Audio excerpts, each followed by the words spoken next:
बिस्मिल्लाहिर्रहमानिर्रहीम। अस्सलाम वालेकुम नाज़रीन, मैं रज़िया मैक्सपोर्ट आज आप लोगों को हाजिर हूँ। यकीनन आप लोग खैरियत के साथ होंगे। आज हमारे साथ मौजूद हैं जमात इस्लामी की एक्स MNA और KP वुमेन विंग की प्रेसिडेंट आयशा सैयद। आज ये आई है, DI खान इसने विजिट किया है। आज हम इनसे जानना चाहेंगे कि इनका ये जो विजिट है ये किस हवाले से है और ख़वातीन के लिए इसने क्या काम किया। आप अपना तारुफ भी जो है फरमाएं कि हमारे जो नाज़रीन हैं जो आपको देखते हैं ताकि वो भी आपके बारे में जान सकें। बिस्मिल्लाहिर्रहमानिर्रहीम। अस्सलाम वालेकुम। बहुत शुक्रिया रज़िया। और मेरा नाम आयशा सैयद सावाद से सवाद की रहने वाली हूँ। मैं इस 2013 से 18 तक मेंबर नेशनल असम्बली में और अल्हम्दुलिल्लाह कानून साजी में हल्के में काम के हवाले से और मुख्तलिफ हाजिरी और असम्बली की कारकर्दगी में 342 मेंबर ऑफ नेशनल असम्बली में से टॉप 5 में रही। और अपने इलाके में वुमेन यूनिवर्सिटी की मंजूरी, जो स्कूल बंद थे सालों से उसको खुलवाना और ख़वातीन के मसाइल और पूरे मुल्क की ओवरसीज़ के मसाइल मुख्तलिफ ममालिक में एम्बेसीज में जाके और वहाँ पे जो ओवरसीज़ के मसाइल थे वो हल करना। Pakistan postal services standing committee, Pakistan land justice standing committee, overseas Pakistani और SDGs के जो कमेटी थी उसकी मेंबर थी। और अल्हम्दुलिल्लाह जो अपनी कमेटी है उसमें भी भरपूर आवाम की सहूलतों को रियासत और मिनिस्ट्री जिस काम के लिए बनती है वो बुनियादी तौर पर आवाम को सहूलत देने के लिए और आवाम की सहूलत के लिए बनती है, तो उसमें भरपूर काम किया। पाकिस्तानी ख़वातीन ज़ैनब का वाक़या जब हुआ तो ज़ैनब अलर्ट भी मैंने उस वक्त पेश किया था, जिसमें मैंने रिकमेंडेशन की थी कि जो भी बच्चों के साथ इस तरह से मसला हो उनको मारा जाए तो फिर उसको फांसी दी जाए ताकि आइंदा किसी को ऐसा इक़दाम करने की जुर्रत ना हो। इससे पहले 2007 से 2012 तक KP की प्रेसिडेंट वुमेन विंग की जमात इस्लामी की रही और अभी जून में फिर मैं KPK की प्रेसिडेंट बनी। उससे पहले मैं जमात इस्लामी पाकिस्तान वुमेन विंग की पब्लिक रिलेशन की प्रेसिडेंट थी। और इस वक्त जो मेरा DI खान में आने का, मैं DI खान पहले भी 2-3 दफ़ा आ चुकी हूँ। उस वक्त सवात एयरपोर्ट भी था और DI खान एयरपोर्ट भी था और मुझे उस वक्त बहुत अच्छा लगता था कि मैं जहाज़ में बैठती थी और 15-20 मिनट में DI खान पहुँच जाती थी। तभी भी मैं देख रही थी, शुक्र है मोटरवे की वजह से बड़ी आसानी हो गई है, लेकिन ये कि वो एक सहूलत अल्लाह ताला हमारे मुल्क को हिफाजत से रखे और अल्लाह अपना पाक नज़र से हमारे मुल्क को बचाए। तो इंशाल्लाह ये सारी सर्विसेज आवाम के लिए हम हुकूमत से मुतालबा करेंगे कि दोबारा ये सर्विसेज शुरू कराए लोगों की सहूलत के लिए। मैं आपके मीडिया चैनल के तवासुत से अपने सुनने वालों को ज़रूर कहूँगी कि ख़वातीन पाकिस्तान की निस्फ़ आबादी है। ख़वातीन बहुत बड़ा किरदार पाकिस्तान के आबाद करने में अपना अदा कर सकती हैं। आप मुझे ये बताएं कि आपका ताल्लुक स्वात से है, तो स्वात में आप सियासत में कैसे आई? किसने आपको इस जानिब राग़िब किया कि आप सियासत में आए? किसने आपको सपोर्ट किया? एक ऐसे इलाके से अगर हम देखें स्वात और हमारे कबायली अंदर जो उसकी हालत से और ऐसे में ख़वातीन के लिए बाहर निकलना काम करना ये बहुत मुश्किल हो जाता है। आपने जो बताया, आपने ख़वातीन के लिए माशाल्लाह बहुत काम किया है, ओवरसीज़ पाकिस्तानी के लिए आपका बहुत बड़ा काम है। आप ये भी बताएं क्योंकि हमारी जो ख़वातीन जो आपको देखेगी वो ये भी सुनना पसंद करेगी कि आप कैसे इस फील्ड में आई, सियासत में रज़िया देखिए, मैं जमात इस्लामी को मैंने बहुत अर्ली एज में ज्वाइन किया था। मैंने और दीगर पार्टियों को भी ज्वाइन किया था जिनके साथ काम करने को मुझे मज़ा नहीं आया। मैं चूँकि सियासत में इसलिए आई थी कि मैं कोई मुल्क की ऐसी खिदमत कर लूँ कि मतलब वो हम मुल्क को आगे लेके जाने में, तरक्की में कुछ कर सकें। और बुनियादी तौर पे जहाँ पे लड़कियों की तालीम नहीं थी तो मुझे बड़ा दुख होता था। बहुत कम उम्री से मैंने बच्चों की जो तालीम है अपने स्कूल क्लास 3 से, उस वक्त से मैं जो बच्चियाँ छोड़ देती स्कूल को, यूनिफॉर्म नहीं होता था, बुक्स नहीं होती थी, उनके पास खाने पीने को कुछ नहीं होता था। मैं गवर्नमेंट स्कूल से पढ़ी हूँ तो वहाँ जाके उनको मैं समझाती थी और स्कूलों में फिर लाती थी कि स्कूल में वो दाखिल हो। मैं स्कूल में भी, स्कूल के वक्त से भी जितने भी जैसे वो स्कूल के प्रोग्राम होते थे, या सोशल वर्कर, एक सोशल वर्कर थी बचपन से। और वालिद साहब ने मेरा हाथ पकड़ के, मेरे वालिद साहब एनए के कैंडिडेट थे और मैं बहुत छोटी थी और उनके साथ मैं वो कैंपेन में निकलती थी। उस वक्त वो तराने गाए जाते थे माइक में, गाड़ियों में बैठे, उस वक्त मैं तराने गाती थी। लेकिन ये था कि जैसे मैंने समाज के लोगों को बहुत अच्छा पाया है, मैंने कोई ऐसी चीज नहीं पाई थी। जैसे मैंने स्कूल खोले हुए थे, फिर जब मैंने जमात इस्लामी 3 स्कूल थे मेरे पास, जब उस वक्त तकरीबन मेरे पास 1000 बच्चे थे। फिर जब मैंने जमात इस्लामी को ज्वाइन किया, जमात इस्लामी ने मुझे इतना पॉलिश किया, इतना इम्प्रूव किया, इतना आगे लेके गए। कोई किसी की मतलब एक दूसरे का वो नहीं हो करते कि वो पैर खींचने वाले, कोई मामे दादी का काम नहीं चलता। जमात इस्लामी एक जमहूरी जमात है, उसमें आकर जो काम करता है, जो मेहनत करता है, जिसके पास इल्म है, जिसके पास तक़वा, वो आगे जाता है। कोई पैसे का ट्रेंड नहीं, कोई सिफारिश नहीं, कोई किसी का रिश्ते का कोई नहीं। तो जब मैं आई और हमने काम शुरू किया, जमात इस्लामी को ज्वाइन किया, जमात इस्लामी ने बेहतरीन तरीके से, और फिर मैंने 13 स्कूल खोले, मुझे सदारती अवार्ड भी मिला। अगर हम बहुत ज्यादा काम करें, ठीक है, हम चैरिटी का भी काम करेंगे, जहाँ तकलीफ होगी वहां पे भी पहुंचेंगे। और जमात इस्लामी यही काम करती है, यही कदम उठाती है। इस वक्त अगर मेरे जमात का आप विजन देख लें, आवाम के मसाइल अगर कोई डिस्कस करता है, वो सिर्फ वाहिद जमात इस्लामी है। अच्छा, आप कहते हैं कि हाँ सिर्फ जमात इस्लामी, अगर जमात इस्लामी की हुकूमत आ जाए तो फिर क्योंकि हम देखते हैं कि जैसे पीटीआई की हुकूमत थी, फिर उसको गिराने के लिए पीटीआई सियासी इत्तेहाद बना, लेकिन वो भी जब आई तो उन्होंने कुछ नहीं किया। और अब भी वही सूरत हाल है, महंगाई है, मुख्तलिफ लोग हैं, उसी मुश्किलात का उनको सामना है। जमात इस्लामी की अगर हुकूमत आती है तो वो इन अपोजिशन के रहते हुए, इन सियासी पार्टियों के रहते हुए, वो किस तरीके से पाकिस्तान की माशी हालत को या बाकी जितने भी इशू थे उसको कवर करें? देखिए, पहले तो ये कि जमात इस्लामी के जितने भी मेंबर्स रहे हैं, आप पाकिस्तान के बनने से लेके अभी तक को उठा लें। करारदाद मकासद है जो पाकिस्तान को सेकुलर पाकिस्तान और लिबरल पाकिस्तान बनाने की वो एक सोच पैदा कर रहे हैं। लेकिन करारदाद मकासद किसने तैयार की और किसने मंजूर किया? वो भी जमात इस्लामी के लोग हैं। जमात इस्लामी ने पाकिस्तान को इस्लामी जमहूरियत पाकिस्तान का नाम दिया, सिर्फ पाकिस्तान नहीं, सिर्फ इस्लामी जमहूरियत पाकिस्तान।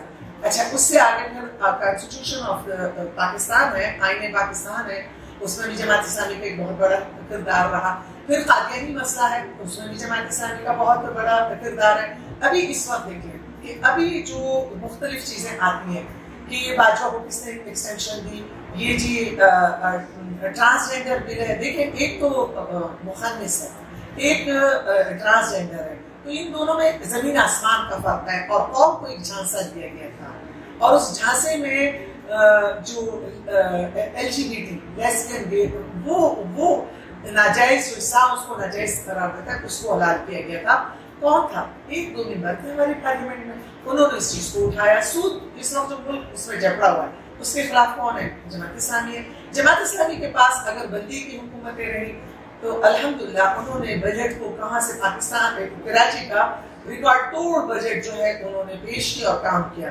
अच्छा, इस तरह आप वजारत जो फाइनेंस मिनिस्ट्री थी, सिराजुल हक साहब फाइनेंस मिनिस्टर थे, उनको आपने देखा कि अगर वफाक से NFC अवार्ड कोई लेने वाला था तो वो जमात इस्लामी के वजीर थे, तारीख का पहली दफा। और जो कर्जों का बोझ खत्म, तारीख में कभी कभी कर्जों का बोझ खत्म नहीं हुआ, ये सिराजुल हक साहब थे जिन्होंने वो कर्जे जो है उसको सूबह खैबर को आजाद किया। अच्छा, उसके अलावा आप देखें हमारी जितनी भी MNS खवातीन रही हैं या हमारे जितने भी मर्द रहे या किसी भी मिनिस्ट्री पर रहे, लेकिन कोई करप्शन का इल्जाम नहीं। अगली चीज ये कि दिन रात मेहनत करने वाले, चीजों को समझने वाले, अवामी इशूज को एड्रेस करने वाले।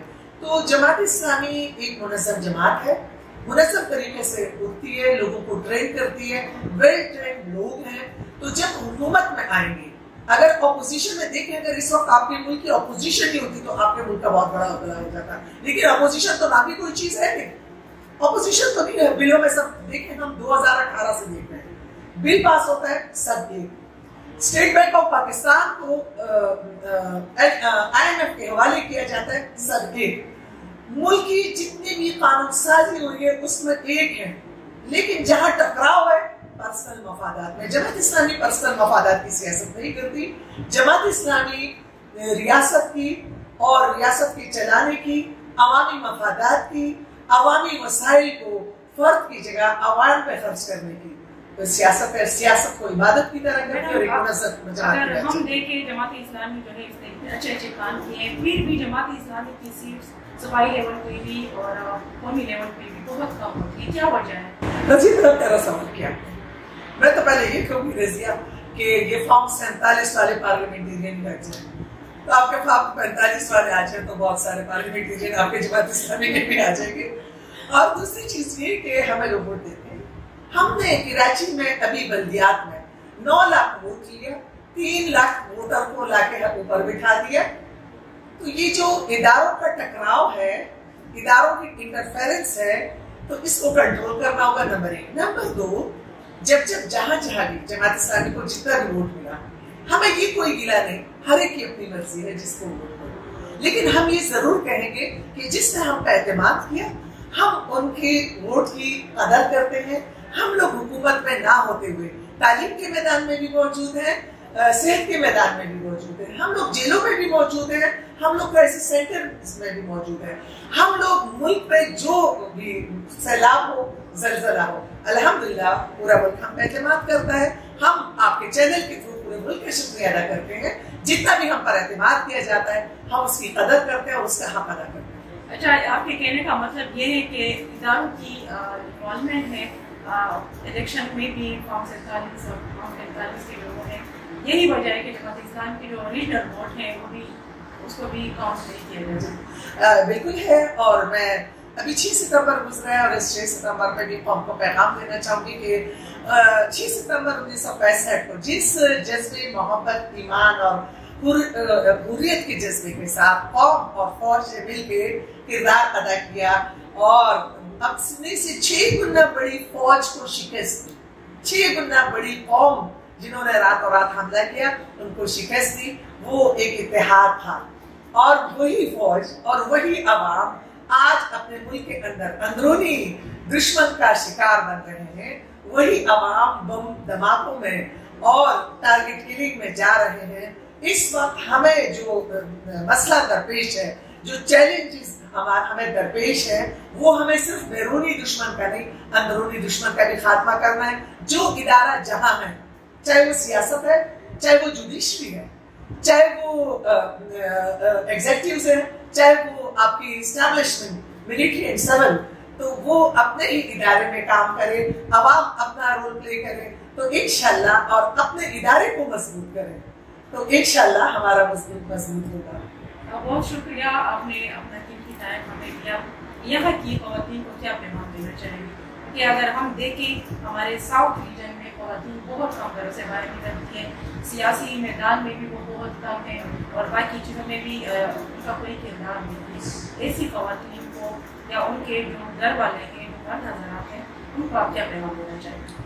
देखिए, सबसे बड़ी चीज़ तो ख़वातीन की तालीम है और घर वालों से इंशाल्लाह मैं अभी आगे आती हूँ उससे, लेकिन आगाज मैं फैमिली से करूंगी कि घर में अगर आपकी खातून मजबूत होगी, बेटी, बहू, बीवी, माँ, अगर ये मजबूत होगी, आपका खानदान मजबूत होगा। एक माँ पूरे खानदान को संभालती है, एक औरत पूरे खानदान को संभालती है, और अगर वो मजबूत होगी तालीम के मैदान में, अखलाक के मैदान में, इल्म के मैदान में, और जो उसके हुकूक हैं, विरासत में हिस्सा हो गया, हक महल हो गया, और उसको खानदान में वो स्टेटस जो उसका बनता है उसको देने के हवाले से हो गया, तो अगर घर की खातून को मजबूत किया जाएगा, और इसमें हम सब तमाम सुनने वाली बहनों का, हम सबका बहुत बड़ा किरदार है। हर सतह पे हमने ये काम करना है, अपनी खवातीन को, अपनी बच्चियों को हमने अवेयर करना है, ताकि एक मजबूत खानदान और एक मजबूत कौम और एक मजबूत मुल्क को हम आबाद कर सके। और मैं ये भी जरूर कहूंगी कि रियासती सतह पे खवातीन को तहफ़्फ़ुज़ दिया जाए। अभी हमारे पूरे मुल्क में, ये मैं नहीं कहूंगी कि सिर्फ खैबर में, पूरे मुल्क में हम देख रहे हैं कि खवातीन को विरासत में हिस्सा नहीं दिया जा रहा, हक महल नहीं दिया जा रहा, और उनको वो घर में भी और वर्किंग प्लेस में भी। मैं एक पार्लियामेंटेरियन की हैसियत से जब मैं पार्लियामेंट में गई, मेरे साथ 1 साल की बच्ची गोद में थी, और मैंने कितना कहा कि उस बच्ची ने पूरे 4 साल तक, जब तक वो स्कूल गोइंग नहीं थी, वो मेरे साथ पार्लियामेंट की स्पीकर गैलरी में बैठी थी, और वो इतनी खामोश, और अभी जब मैं उसको देखती हूँ उस बच्ची को, तो वो एक आम बच्ची नहीं है, वो आपको ऐसा लगता है कि कानूनदार बच्ची है। तो मुझे दुख होता है कि इसका अच्छा भी है लेकिन इसका बचपना मैंने छीन लिया। और मैंने इतनी कोशिश की कि पार्लियामेंट में एक डे केयर बन जाए। हमारी मीडिया की बहुत सारी खवातीन रज़िया मेरे सामने है और मुझे फख्र है आप जैसी खवातीन पे। और मैं सुनने वालों को जरूर कहूंगी कि अल्हम्दुलिल्लाह हमारी खवातीन में, हमारे मुल्क में जितना टैलेंट है वो कहीं भी आप नहीं देख पाएंगे। जितना भी दौरे मेरे या अपने फैमिली विजिट या हम कोई सरकारी विजिट, मैंने अक़वामी दौरों पे गई, तो मैंने देखा कि पाकिस्तान में लोग बहुत मेहनती, हर जगह अगर वहाँ डॉक्टर्स है, अगर वहाँ इंजीनियर्स है, वहाँ लेक्चरर है, वहाँ पे आपका एक चौकीदार है पाकिस्तानी, बहुत ईमानदार, उस पर एतमाद किया जाता है, एक मैकेनिक है, उस पर एतमाद किया जाता है। तो मैं कहूँगी कि तमाम खवातीन अपना रोल अदा करें। और रज़िया मैं भी ये जरूर कहूँगी कि पार्टी सियासी इस्तेहकाम खवातीन के लिए, मैंने देखा पार्टियों में तमाम की तमाम पार्लियामेंटेरियन बाबे दादी की बेटियां माए बैठी हुई हैं। अगर आपको कहीं जमहूरियत नजर आती है तो वो जमात इस्लामी में है। और हम लोग जो हैं ये नहीं कहते कि हम MLA बनेंगे तो ये काम करेंगे, हम MPA बनेंगे तो हम काम करेंगे। हम जहाँ पे भी खड़े हैं, हमारे पास जो अवेलेबल वसाइल है उसमें हम लोगों की खिदमत, कौम की खिदमत, मैं दरख्वास्त करूंगी कि आइए जमात इस्लामी का साथ दीजिए, हमारे मेंबर बनिए और इस जमहूरी प्लेटफॉर्म को इससे काम दीजिए। बहुत शुक्रिया, बहुत शुक्रिया।